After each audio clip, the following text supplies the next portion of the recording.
think what Donald Trump is launching is an assault on incumbency, those who are in power, by mobilizing a supremacism against the incumbency at home, and I think I've illustrated abroad as well.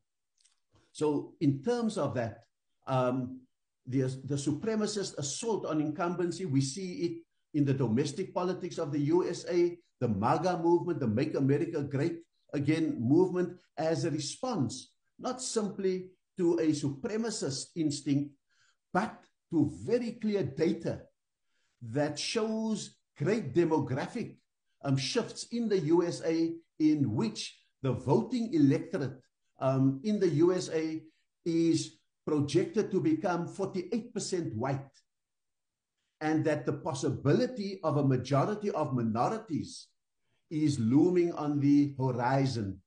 And so that needs to be factored in so that we understand some of the things that we think are instinctive, nativist, racist things. I think that there's data that, for example, would support that, that would go to this wall being built, the deportation movement, etc., etc. So I think I mentioned that.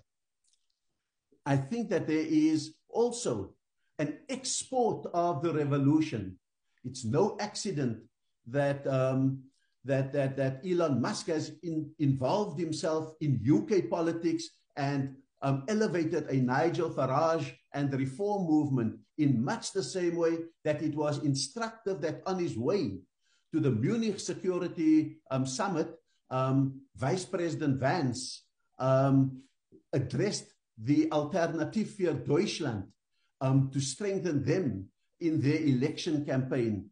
And that then begins to say, what was the role then of Afrikaners in that whole makeup? And very clearly, it's to project white victimhood as a dog whistle, that there is a global protective movement that is beginning to envelop embattled white communities, or apparently embattled white communities. It may not be true, it may not make sense, but that is not the dog whistle that is being heard in a global white base. So I think we need to understand all of that. Another discontinuity, it's almost that they are putting a supremacist insurgency against the incumbency, and therefore we need to rethink our old categories of rationalization, because in that category, there are mainstream Republicans